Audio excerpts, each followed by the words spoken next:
ক্রিকেটটা বাংলাদেশে খুবই জনপ্রিয় খেলা। শুধু বাংলাদেশ না, এই সাউথ এশিয়ান কান্ট্রি কিংবা অন্যান্যগুলোতে এটা অত্যন্ত জনপ্রিয় খেলা ক্রিকেট। আমার মনে হয়, আমি জানি না নাজমুল সাহেবের ক্রিকেট ব্যাকগ্রাউন্ডটা কী, কিংবা রাজনৈতিক মানে কনসাসনেসটা ওনার কী ধরনের আছে, আমি ব্যক্তিগতভাবে ভদ্রলোককে চিনি না। কিন্তু বোর্ডের কোনো ডাইরেক্টর এইভাবে গত 30 বছরে বলতে শুনি নাই, মানে বেফাস কথাবার্তা, রাজনৈতিক কথাবার্তা। আমি এই প্রথম দেখলাম যে এটা বোর্ড সদস্য, বোর্ড একজন ডাইরেক্টর এভাবে বলছেন, আর ওনার নামও আমি প্রথম শুনলাম। ওনার ক্রিকেটীয় ব্যাকগ্রাউন্ড কি, তারপরে ওনার মানে রাজনৈতিক সংস্কৃতিটা কি, আমি কিছুই জানি না। কি যখন আমরা বিশ্বকাপ, মানে ইনফ্যাক্ট আমরা যাচ্ছি না টি-20 বিশ্বকাপে, সেই ক্ষেত্রে হঠাৎ করে ক্রিকেটারদের বিষয়ে ওনার মন্তব্যটা, এটা পুরো ক্রিকেট, মানে আমাদের যে ক্রিকেটের আমাদের ছেলেমেয়েরা, আমাদের অসম্ভব সম্ভাবনাময় ক্রিকেট, মুস্তাফিজ থেকে শুরু করে সাকিব আল হাসান, এগুলি বিখ্যাত প্লেয়ার, বাংলাদেশের বিশ্বময় প্লেয়ার তারা। তো ক্রিকেট প্লেয়ারদের উপরে যারা বাংলাদেশকে সারা পৃথিবীতে পরিচিতি করলো, তাদেরকে উনি এইভাবে বলাটা, এটা একটা মূর্খতা। এরবার আমি কিছু বলতে চাচ্ছি না, এবং আমি মনে করি ক্রিকেট বোর্ডের সরকার যদি চেঞ্জ হয়, মানে লিগ্রেট গভর্নমেন্ট আসলে এই ক্রিকেট বোর্ডটাকে ঢেলে সাজাতে হবে, যারা ক্রিকেটটাকে বুঝে। এবং ক্রিকেট কিন্তু ভদ্রলোকের খেলা একেবারে। হ্যাঁ, ক্রিকেট কিন্তু ডাঙ্গুলি খেলা না, কিন্তু আমি ছোটবেলা আমরা ডাঙ্গুলি খেলেছি, ঠিক আছে। তো ক্রিকেটটা ভদ্রলোকের খেলা, এবং সারা বিশ্বে ক্রিকেট পপুলার, এবং ক্রিকেটের মাধ্যমে আমাদের ব্যাপক আয় এবং পরিচিতি দুইটিই হয়। আয় হয় না তা না, কিন্তু আমরা কিন্তু অনেক বিজ্ঞান, ক্রিকেট থেকেই তো আয় হয়, যেটা সেই টাকা দিয়েই তো ক্রিকেট চলে। হ্যাঁ, ক্রিকেটের সরকার টাকা দিতে হয় না, ইনফ্যাক্ট দিতে হয় না, আইসিসিও টাকা দেয়, ক্রিকেটের নিজস্ব আয়ও আছে, মিডিয়া আয় যেটা আর কি।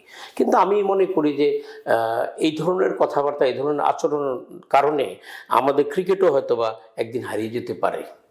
যদি এই ধরনের লোকের পাল্লায়, এই ধরনের বোর্ডের ডাইরেক্টরের পাল্লায় যদি ক্রিকেটটা পড়ে যায়, তাহলে ক্রিকেটও শেষ হয়ে যাবে।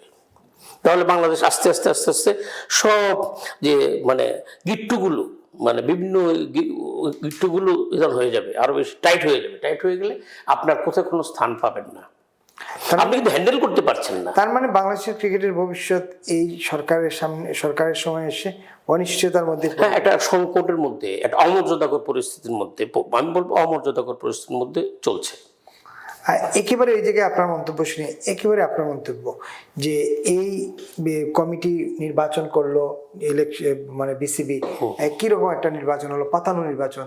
তারপরে বিসিবির প্রেসিডেন্ট হলেন আমির ইসলাম বুলবুল, তার কাছ থেকে আমরা শক্ত কোনো বক্তব্য পাচ্ছি না। বিসিবি বক্তব্য বলছে যে নাজমুলের বক্তব্য এটা তার ব্যক্তিগত বক্তব্য, এই চেয়ারে বসে ব্যক্তিগত বক্তব্য দেওয়ার কোনো সুযোগ নেই। আমি আমাদের যে বিসিবির প্রেসিডেন্ট, উনি আমার খুবই প্রিয়ভাজন এবং ঘনিষ্ঠ। উনি হয়েছে একটু, আমি বলবো খুব নরম টাইপ, নরম প্রকৃতির খেলোয়াড় হিসেবে। উনি মোহামেডান ক্লাবে খেলতেন, মোহামেডান ক্লাবের ক্যাপ্টেনও ছিলেন 80-র দশকে। উনি ভালো মানুষ, কিন্তু ওনার হ্যান্ডেলিংটা কেন জানি উনি বেশি ভদ্র আর কি, মানে বেশি ভদ্রতার চাপে উনি হয়তো বা সিরিয়াস কোনো অ্যাকশন নিতে পারছেন না। কিংবা আমাদের যে এটা বিসিবি একটা আলাদা বিষয়, আর বিসিবি কিংবা আইসিসির বিষয়ে, বিসিবির বিষয়ে সরকার সরাসরি কোনো হস্তক্ষেপ না করাই বেটার। মানে পারে না, কিন্তু করে, বাংলাদেশকে এখন একটা বেকায়দায় ফেলে দেওয়া। এটা আমি মনে করি যে আসিফ নজরুলের হ্যান্ডেলিংটা খুব একটা ওয়াইজ ওয়েতে করতে পারে। আসিফ নজরুল বলার দরকারই ছিল না, ওনারও চুপ থাকলে হতো। উনি বরঞ্চ ফরেন অফিসকে বলতে পারতো যে একটু, ফরেন অফিসকে বিসিবি আইসিসির সাথে যোগাযোগ করে আপনারা এটা ফয়সালা করে নেন। তার মানে সব কথা এক কথা হচ্ছে, বাংলাদেশের ক্রিকেট ভবিষ্যৎ এখন একটা অনিশ্চয়তার দিকে, অনিশ্চয়তা, অমর্যাদাকর পরিস্থিতির মুখোমুখি।